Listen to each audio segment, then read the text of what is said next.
Hello guys, मेरा नाम है सुमित कुमार और आप देख रहे हैं boost yourself we inform you better. तो आज की जो वीडियो है पूरी तरीके से इस बात पर बेस्ड होने वाली है कि आपको कुछ मैं प्रो टिप्स देने वाला हूं। ठीक है, इन टिप्स को अपनाकर आप इंटरव्यू में सिलेक्ट हो सकते हैं और एचपीसीएल अप्रेंटिसशिप 2021 के इंटरव्यू को क्रैक कर सकते हैं। हालांकि ये एचपीसीएल अप्रेंटिसशिप 2021 के इंटरव्यू के लिए नहीं है, बेसिकली वो हर अप्रेंटिसशिप के लिए है जो आप करना चाहते हैं। और ये अप्रेंटिसशिप के लिए भी ये टिप्स नहीं है। बाकी अगर आप कोई सा भी इंटरव्यू देते हैं, चाहे वो परमानेंट जॉब का हो, चाहे वो किसी प्राइवेट कंपनी का हो, चाहे वो किसी अप्रेंटिसशिप का हो, चाहे वो किसी का भी इंटरव्यू हो, ये प्रो टिप्स आपको काम आएंगी।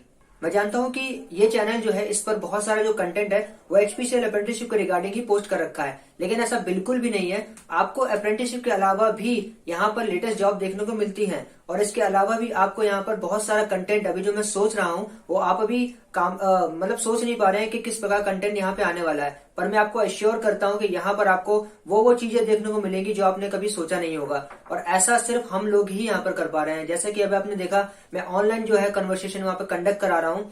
जैसे ही स्टूडेंट वहाँ पे अप्रेंटिसशिप 2021 का जो एचपीसीएल का अप्रेंटिसशिप है उसका जो इंटरव्यू चल रहा है, वो जो स्टूडेंट है वहां से देखे जैसे ही अपने रूम पर या फिर घर पे जाते हैं, मैं उनका तुरंत ही ऑनलाइन जो कन्वर्सेशन है गूगल मीटिंग के थ्रू वहां पे रखता हूं और उनसे सभी जानकारियां लेता हूं कि उनका इंटरव्यू में क्या क्या पूरी तरीके से कौन कौन से जो क्वेश्चंस थे वो सब पूछे गए हैं और उनको क्या क्या मतलब फेस करना पड़ा वहां पे।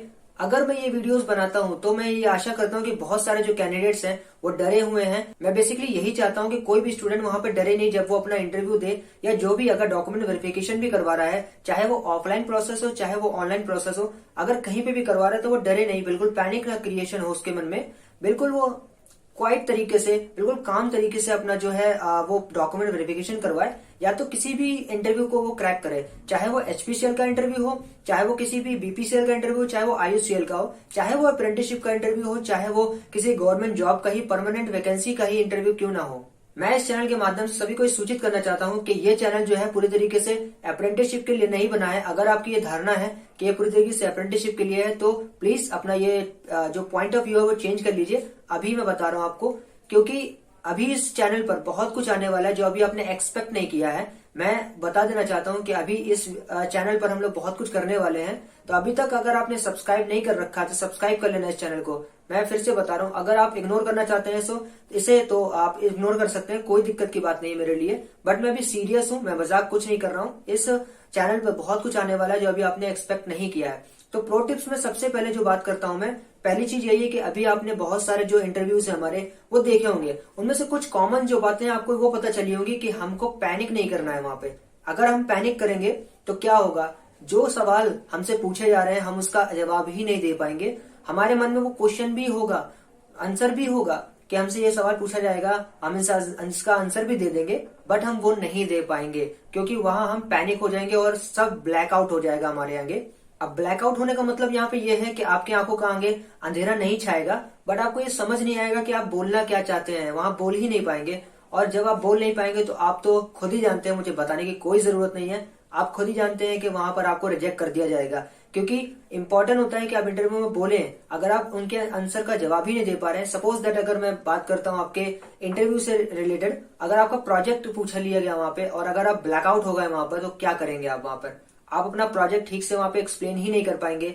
अगर आप फ्रेश कैंडिडेट हैं तो आपके लिए ये बहुत मेन इंपॉर्टेंट बन जाता है कि आप अपने जो प्रोजेक्ट है उसको उस पर स्टिक रहें, उसको अच्छी तरह से पढ़ें, ब्लैकआउट वहां पे ना हो, पैनिक ना क्रिएट करें, तो आप अपने प्रोजेक्ट को अच्छी तरह से बता पाएंगे। अदरवाइज आप अपने प्रोजेक्ट को बिल्कुल नहीं बता पाएंगे क्योंकि आप ब्लैकआउट हो जाएंगे वहां पे, तो आप क्या ही बता पाएंगे वहां पर। तो मैं बिल्कुल से ये कहना चाहता हूँ, प्रो टिप्स में सबसे पहला यही है कि आप पैनिक ना क्रिएट करें। अगर पैनिक क्रिएट करेंगे तो आप वहां से निकाल दिए जाएंगे। मैं सॉरी टू से दैट, मैं ये कह रहा हूँ, बट आप वहां से रिजेक्ट हो सकते हैं। तो एक गोल्डन अपॉर्चुनिटी आप अपने हाथ से मत जाने दीजिए। तो प्लीज वहां पे पैनिक मत होइए, चाहे जैसी भी सिचुएशन हो, आप एक डीप ब्रेथ लीजिए। अगर आप कंफ्यूजन में हैं वहां पर तो उनसे बोल सकते हैं कि sir can you give me 1 minute to take a rest. आप 1 मिनट मांग सकते हैं उनसे, ऐसी कोई बड़ी बात नहीं है। उनको खुद लगता है वो एक इंटरव्यूअर है, उन्होंने बहुत सारे इंटरव्यू वहां पे कंडक्ट भी किए हैं और लिए भी हैं, तो वो जानते हैं कि अगर कोई फ्रेश कैंडिडेट वहां पर आता है चाहे अगर वो एक्सपीरियंस्ड भी हो कैंडिडेट, तो वो वहां पर थोड़ा सा ब्लैकआउट होने की चांसेस वहां पर रहते हैं, कुछ ना कुछ ब्लैकआउट होने के चांसेस रहते हैं, बट आपको वहां पर ब्लैकआउट नहीं होना है। अगर हो भी जाते हैं तो एक डीप ब्रेथ लीजिए अच्छी तरीके से और अपने इंटरव्यूअर को बोलिए कि मुझे थोड़ा सा समय दे सकते हैं सर, आप मुझे सोचना है इसके बारे में। तो आपको वहां मिलेगा। ऐसा नहीं है कि आप कुछ क्राइम करने वहां जा रहे हैं कि अगर आपने 1 मिनट मांग लिया है तो, ऐसा नहीं है। वो लोग खुद जानते हैं कि ऐसी सिचुएशन वहां पे डेवलप होती है कि आप अच्छी तरीके से ब्लैकआउट होने के चांसेस वहां पे रहते हैं। तो आप इस प्रकार से अच्छी तरीके से पैनिक नहीं होइए। वहां पर 1 मिनट या कुछ सेकंड मांग लीजिए, फिर आप उत्तर दीजिए अपना। आप अपनी आंखों को वहां पर बंद भी कर सकते हैं अच्छी तरीके से एक डीप ब्रेथ लेने के लिए, कोई दिक्कत की बात नहीं है। बट पैनिक होना इज नॉट अ ऑप्शन। वहां पे कोई भी ऑप्शन आपके पास नहीं है पैनिक होने के लिए। आपको जस्ट पैनिक नहीं होना है, अपना उत्तर ठीक से देना है और इंटरव्यू में सेलेक्ट होना है। ये प्रो टिप नंबर 1 रहा मेरी तरफ से।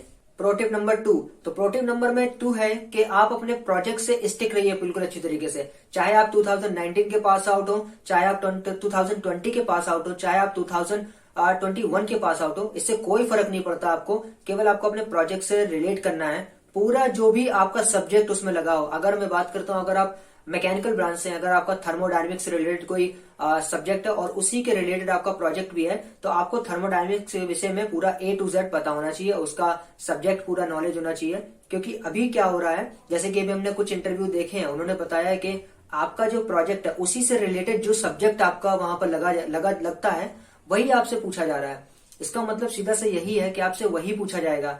और ये भी नहीं है कि आपसे वो भी पूछा जाएगा, अलग सब्जेक्ट्स भी आपसे पूछ लिए जा सकते हैं। तो ऐसा मत समझिए बिल्कुल। अपने हर इंटरव्यू सबका अलग अलग होता है, ठीक है। हर कैंडिडेट का जो इंटरव्यू वो अलग अलग होता है, डेफिनेटली सी बात है। आप खुद उठा के देख लीजिए। मैंने इस चैनल पर लगभग 3 इंटरव्यू यहाँ पे डाल रखे हैं, यानी कि पोस्ट कर रखे हैं। आप उस इंटरव्यू में देख लीजिए, तीनों का ही अलग है, किसी का भी सिमिलर नहीं है। तो अपना इंटरव्यू किसी से कंपेयर मत कीजिए प्लीज।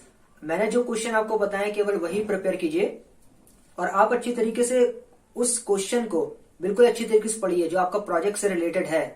बिल्कुल स्टिक रहिए। आप अपना प्रोजेक्ट ही अच्छी तरह से एक्सप्लेन नहीं कर पाएंगे तो फिर आप कैसे सिलेक्ट हो पाएंगे, जरा मुझे बताइए इस बारे में। तो प्लीज प्रो टिप नंबर 2, अपना प्रोजेक्ट से रिलेटेड सब कुछ याद रखिए। और हाँ, एक चीज और बात है, प्रीतम से मुझे ये पता भी चला है कि आप अपने प्रोजेक्ट से रिलेटेड कुछ ऐसा लिंक कर सकते हैं HPCL में कि शायद, जैसे कि प्रीतम से बात करते हैं समय मुझे पता चला कि उन्होंने ग्रीन बिल्डिंग के बारे में कहीं से पढ़ रखा था।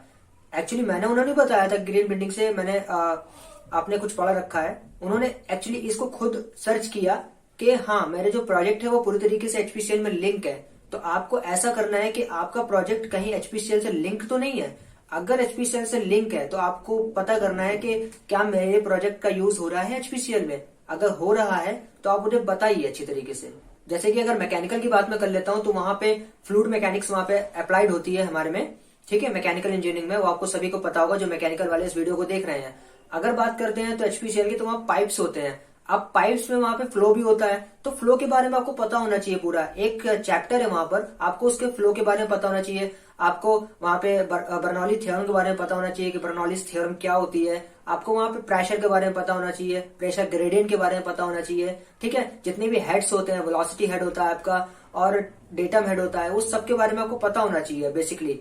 क्योंकि ये सब चीजें जो है वो उसमें एप्लीकेबल हैं और ये सारी चीजें वहां पे यूज हो रही हैं। तो इस तरीके से देख सकते हैं आपका ये फ्लूइड मैकेनिक्स हो गया। फ्लूइड मैकेनिक्स से आपका जो प्रोजेक्ट बना और प्रोजेक्ट जो आपका है वो वहां पर रिलेट करता है HPCL से। तो इस प्रकार से आपका जो प्रोजेक्ट है अगर वो HPCL से रिलेट करता है तो प्लीज उसके बारे में आप कहीं से भी पढ़ सकते हैं। गूगल है हमारा, वहां से आप कर सकते हैं, वहां से आपको सारी जानकारी मिल जाएगी। आप अपनी बुक से पढ़ सकते हैं, वहां से भी आपको सारी जानकारी मिल जाएगी। जो आपने प्रोजेक्ट की एक बुक बनाई होगी वहां से ही आप पढ़ सकते हैं। तो यहाँ पे आपका टिप नंबर 2 यहाँ पे कंप्लीट होता है कि आपको प्रोजेक्ट से स्टिक रहना है और उसको रिलेट करना है किसी दूसरे से, यानी कि HPCL से हमको रिलेट करना है। ऐसा नहीं है कि आप HPCL में इंटरव्यू देने जा रहे हैं तो HPCL से रिलेट करें। आप IOCL में अगर जा रहे हैं तो IOCL से रिलेट करें, क्योंकि वहां जो इंटरव्यूअर बैठते हैं वो आपको जज करना चाहते हैं कि क्या आपने प्रोजेक्ट सही से किया हुआ है और अगर इसका एप्लीकेशन जो है वो HPCL में है तो कहाँ पर है, कैसा एप्लीकेशन है, आपको बताना पड़ेगा। क्या आपका प्रोजेक्ट जो है वो HPCL में जाके यूज हो रहा है, अगर यूज हो रहा है तो वो किस स्टेट में या कहाँ पर यूज हो रहा है, आपको ये पता होना चाहिए अच्छी तरीके से। टिप नंबर 3, तो टिप नंबर 3 ये है कि आप जिस भी लैंग्वेज में कंफर्टेबल हो आप रहिए कंफर्टेबल। मैंने पहले ही बता दिया था, आप दोनों बाई लैंग्वेज में आप दे सकते हैं इंटरव्यू को, इंग्लिश में भी दे सकते हैं, आप हिंदी में भी दे सकते हैं। बट इसका ये मतलब नहीं है कि आप पूरा हिंदी में देंगे। हिंदी में आप बोल सकते हैं, ऐसा कोई बाउंडेशन तो नहीं है, बट इंटरव्यूअर आपको देखना भी चाहता है क्या आप कन्वर्सेशन कर पाते हैं कि नहीं कर पाते हैं। हालांकि मान लीजिए सपोज दैट अगर एचपीसीएल में कभी मीटिंग्स होती है और आपको वहां पे मीटिंग्स में बुलाया जाता है, हालांकि मैं अपनी बात बताता हूँ, वहां पर मीटिंग्स होती थी और मैं वहां पर मीटिंग्स में बैठता था, तो वहां पर वो लोग इंग्लिश में ही बातें करते हैं, तो आपको कम से कम समझ तो आना चाहिए कि वो लोग इंग्लिश में क्या बातें कर रहे हैं। अगर आपको कुछ बोला जाता है प्रोफेशनली तरीके से कि अपना जो पॉइंट है वहां पर रखिए, ठीक है, तो आप अपना पॉइंट इंग्लिश में रख पाए। तो इन सब चीजों को चेक करने के लिए क्या होता है कि वो इंग्लिश में थोड़ा सा देखते हैं कि इंग्लिश में वो कन्वर्सेशन कर पा रहा है या नहीं कर पा रहा। हालांकि कुछ एक्सेप्शन हो सकते हैं कि जिन्होंने पूरा हिंदी में दिया है वो सिलेक्ट हो गए हैं, मैं ऐसा बिल्कुल भी नहीं कह रहा हूं, लेकिन थोड़ा सा आप अपना छवि जो है, जो इंप्रेशन अपना है उन पर क्रिएट करने के लिए क्या करें, थोड़ा सा इंग्लिश में आप बोल सकते हैं, तो ये अच्छा रहेगा आपके लिए। इंग्लिश में बोलने के लिए आप जो है वो शुरुआत कर सकते हैं अपने इंट्रोडक्शन से। आप इंट्रोडक्शन बोलिए अपना इंग्लिश में, देन आप हिंदी में स्विच कर सकते हैं, और अगर आप इंग्लिश में देना चाहते हैं तो पूरा आप इंग्लिश में दे दीजिए। ये आपके ऊपर बेसिकली डिपेंड करता है, लेकिन मैं हिंदी बोलने से मना इसलिए कर रहा हूं क्योंकि आपका इंप्रेशन जो है वो थोड़ा सा गलत जा सकता है, तो इस बारे में ख्याल रखें आप। और अगर हम बात करते हैं टिप नंबर 4 की, तो टिप नंबर 4 आपका ये है कि आपको बेसिकली क्या करना है। पहला पॉइंट मैं बताता हूं, इसमें चौथे नंबर के पॉइंट में पहला पॉइंट है कि आपको इंटरव्यू को कुछ इस तरीके से मोड़ देना है कि आपके ही सवाल वहां पर पूछे जाए जो आप चाहते हैं।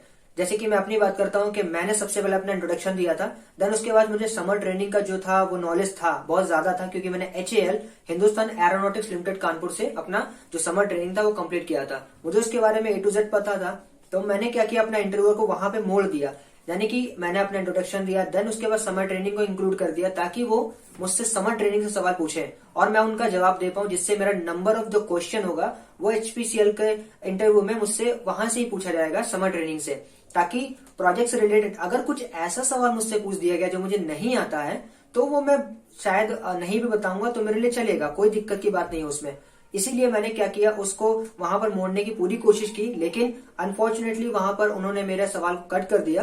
उन्होंने मेरे सवाल को कट करने के बाद पूछा कि आपका प्रोजेक्ट क्या है। तो अब जो मेरा प्रोजेक्ट है उसके विषय में मुझे पूरा बताना पड़ेगा कि प्रोजेक्ट में मतलब क्या मैंने किया था, क्या मेरा प्रोजेक्ट था, क्या मेरी मैकेनिज्म थी, क्या उसमें फंडे पूरे लगे थे, ये बताना पड़ेगा। ये मेरी मजबूरी हो जाती है वहां पर बताना, क्योंकि अब वो मेरी बात नहीं सुन रहे हैं। और अगर क्या होता है इसका दूसरा, अगर उल्टा हम लोग ले लें कि अगर वो आपकी बात सुनते हैं तो आप समर ट्रेनिंग से सवाल पूछेंगे और आप तो वहां पे महारत हासिल है वहां पर, तो आप तो बता ही देंगे वहां पर। तो क्या होता है, आपको पूरा स्विच करने की पूरी कोशिश करनी है, जितना आप स्विच कर सकते हैं कि इंटरव्यू को केवल वही बताइए जहां से क्वेश्चन पूछे जा सकते हैं। मैं मान के चलता हूं कि चलिए एक बार हम एक एग्जाम्पल के तौर पर लेते हैं, मैंने मान लेते हैं NTPC से कहीं पे भी अपनी समर ट्रेनिंग की है, तो वहां से मैंने बहुत कुछ सीखा। अब मैं चाहता हूं कि इंटरव्यू मुझसे NTPC से ही क्वेश्चन पूछे, तो डायरेक्ट मैं इंटरव्यू में इंट्रोडक्शन में क्या करूंगा, मैं NTPC को लगा दूंगा वहां पे। तो NTPC में जाहिर सी बात है वो क्वेश्चन पूछेंगे, व्हाट इज NTPC। अगर उनको नहीं पता होगा, अगर पता भी होगा तो भी आपसे पूछेंगे जज करने के लिए कि क्या आप बता पाते हैं या नहीं बता पाते। वहां बॉयलर्स का क्वेश्चन आपसे उठ सकता है, वहां से आपका समर टरबाइन से क्वेश्चन उठ सकता है, टरबाइन से क्वेश्चन उठने के बाद इलेक्ट्रिसिटी कैसे प्रोड्यूस होती है एक पावर प्लांट में, वो आपसे पूछा जा सकता है। तो आपके तो आंसर ये क्लियर ही है, वहां पर आपको पता ही है, तो आप दे पाएंगे। इससे क्या होगा, नंबर ऑफ क्वेश्चन आपका बढ़ता जाएगा और आप अच्छे तरीके से इंटरव्यू दे पाएंगे। और अगर आप कुछ क्वेश्चंस का वहां पे आंसर नहीं भी दे पाते तो कोई डरने की बात नहीं है, आप वहां पे सेलेक्ट हो जाएंगे। टिप नंबर 5, अभी तक आपने अगर चैनल को सब्सक्राइब नहीं किया तो सब्सक्राइब कर लेना, क्योंकि इस चैनल पर बहुत ज्यादा कंटेंट अभी आने वाला है। आप एक्सपेक्ट नहीं कर रहे हैं, मुझे पता है, और ना मैं बता रहा हूं अभी, क्योंकि ये थोड़ा सा कॉन्फिडेंशियल है। मैं इस चैनल पे बहुत जल्दी आपको 2 चीजें तो मिल रही है, एक तो अप्रेंटिसशिप मिल रही है, दूसरी आपको जॉब नोटिफिकेशन मिल रही है, ठीक है। तो इस चैनल पे आपको सब चीज मिलेगा, सेलेक्ट होने का तरीका, पहले तो आपको नोटिफिकेशन मिलेगी, देन उसको भरना कैसे ये मिलेगा, देन उसके बाद आपको सिलेक्शन प्रोसीजर मिलेगा, देन उसके बाद आपको इंटरव्यू कैसे देना है वो तो मैं दे ही रहा हूँ। ऐसा नहीं है कि अप्रेंटिसशिप का इंटरव्यू है तो अप्रेंटिसशिप के लिए ही एप्लीकेबल होगा, इससे बहुत ही मेन इंपॉर्टेंट चीजें आपको पता चल रही हैं। तो अभी तक चैनल को सब्सक्राइब नहीं कर रखा, सब्सक्राइब कर लेना और आगे की वीडियोस के लिए। और अभी हम लोग ऑनलाइन जो कन्वर्सेशन है वो ला ही रहे हैं। तब तक के लिए goodbye, take care of yourself and do preparation for HPCL apprenticeship 2021 as well as 22।